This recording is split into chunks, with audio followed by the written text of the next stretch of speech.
Hello, I'm Helen Exton, part of the Green Gown Awards team. We wish to encourage as many of you as possible to apply for a Green Gown Award.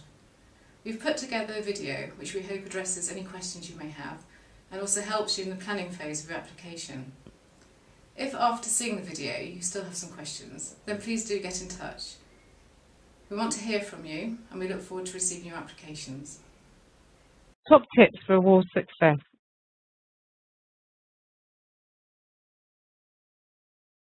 You've read about the awards or perhaps even applied previously. You're working on a sustainability project or just finished one, and you're considering applying for a Green Gown Award. This webinar takes you through what to think about when putting together an application and how to ensure that you submit the best application for your project. There's a definite art to creating a successful award submission, so we've produced our top 10 tips for award success to help you when writing your application. Why enter? So you've got a great sustainability project, you have accomplished your goals, and more, you've worked hard. You now need to promote it to others. By applying for a Green Gown Award, you're promoting not only your project and allowing others an opportunity to replicate it, and motivating others to do more, but you are importantly rewarding those who have been involved in it, students and staff. By engaging them in your application, you are acknowledging all their efforts. Talk to them about entering and get them involved from the start. It's a great way to maintain the project engagement. Other than raising your profile and gaining recognition from senior management, it will re-energise and motivate your sustainability commitment. If you need further convincing, click on the link here and hear Ian Patton, CEO of the EAUC, encourage you on why you should apply. For 2014, we have 14 categories. The specific category criteria can be found on the website. Select the best category for your project fit. If your project covers more than one category, you are able to submit the same project to different categories. However, you must declare this on the application form cover sheet, and you must ensure that your project does fit the category criteria. It is important that you select the correct category for your project. Once submitted, due to the volume of entries, judges are unable to move you to a better fit category. It is your decision as to which category to select, so please make sure it is the correct one. For those of you who have applied before, we are sure you will find one of the new categories of interest. Top tips number 1. Be in it to win it. Make sure your application does not let you down. Prepare yourself, read the FAQs and the guidelines, and don't be afraid to ask for help.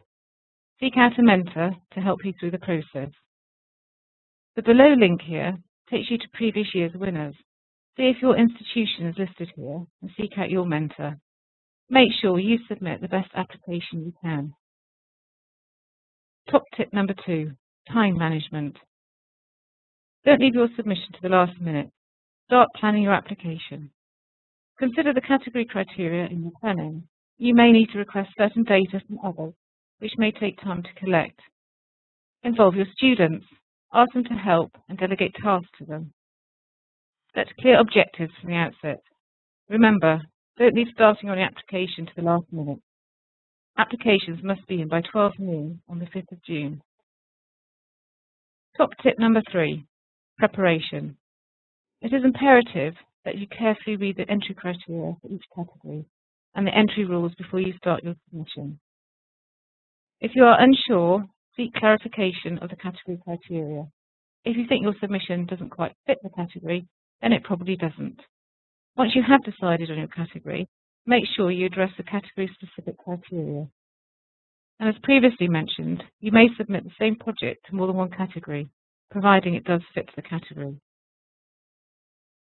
Top tip number 4, do your research. Take this opportunity to learn from the best and research past winners and highly commended entries. There are plenty of inspirational and motivational case studies and videos to help guide you with your application. Check out the showcase of over 160 resources on the Sustainability Exchange, or you can read the finalists and winners brochures from last year, and you can read up on the Australasian winners, also from last year. Top tip number 5, think about your audience. Consider who will be reading your entry. The judging panel is made up of a cross-section of higher and further education and industry experts. Imagine you are one of the judges and think through what you would want and need to read. Stage 1 has many applicants, so make your application clear and succinct. In 2013, there were 216 applications. If you have a catchy title, it will stand out from the crowd. And when filling the form, try and address the guidance notes as much as you can. Top tip number 6, keep it simple. Focus on what the judges are actually asking for in the category criteria. Make sure you address the questions being asked, and make sure it's succinct, clear, and easy to understand. Use headings and subheadings to structure your submission, and do not provide web links. Some judges may be looking at printed copies of your application and unable to click on the web link, so instead try and include all your important data within the application form itself. Stick to the page limit and the font size. The word count is given as a guide only. You must not exceed the page limit. The smallest font size you can use is 10. It's okay to go over the suggested word count. You may have more information in one area than others. The only rule is that you do not exceed the page limit. Other than the cover page, you have 4 A4 pages for your Stage 1 application. This makes 5 A4 pages in total. Top tip number 7, numbers, facts and figures. Please do provide as much data as you can. The numbers do matter, and they're an important element to your application. If you have involved students in your project, state the number. If you have involved other stakeholders, again state the number. You also need to clearly demonstrate how you have achieved clear benefits to all stakeholders. Where possible, provide industry standards alongside what other savings and benefits your project has achieved above and beyond the norm. For a list of possible quantitative data and which standards to apply, especially for any carbon savings, visit the web link here.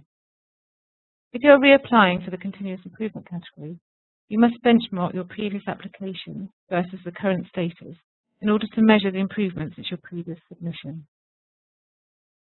Top tip number 8. Shout loud and clear about your achievements. Don't be a wallflower. Make sure that your entry highlights the sense of pride you have in the things you have achieved.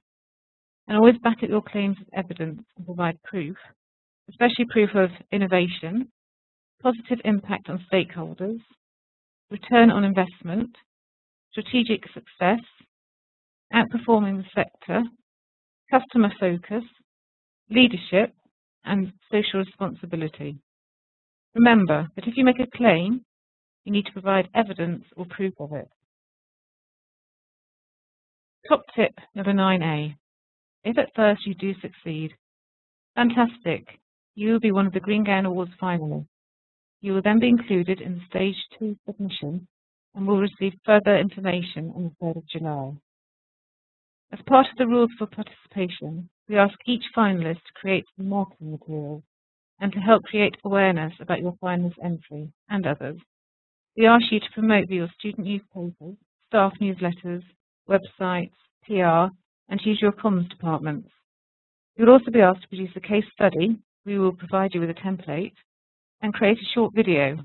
We'll be running a webinar in early July to show how this can be done on a shoestring budget and ways to involve your students. Top tip 9B, if at first. Not everyone can be a finalist. We get many applications, 216 in 2013, and from this there were 81 finalists. If you are unsuccessful at Stage 1 level, then please do not be discouraged. We realise you will be disappointed, but use the opportunity in a positive way. Learn from the process and try again next time. Judges provide some feedback on your application, but it is limited due to the volume of numbers. If you submitted your project too early in the process, then consider applying again next year, where you can use substantiated figures and evidence to boost your application. We still encourage you to promote your project internally. Ensure others are aware of it. We are sure it will inspire and motivate others around you, and it will bring positive recognition to you and your colleagues and students. Let the experience help you to apply again next year. Top tip number 10. We are here to help. If you still need some guidance or are unsure about your application or where to begin, then please do contact us. We are here to help, and we want to encourage as many of you as possible to apply for a Green Gown Award. So what next? Visit the website and make sure you've read up on all the guidance notes and the FAQs. Get inspiration from previous case studies and with videos of past winners. Read the category and criteria and find the one best suited to your project. Download the Stage 1 form and read the requirements. And start engaging with your students to help you with the process. Start collating your data now. Provide clear information backed up with figures. And don't leave it too late. Allow plenty of time. And remember to send in your application by 12 noon on the 5th of June. Stage 1 is now open, and as we said, it closes at noon on the 5th of June. Make 2014 your year to enter. Good luck.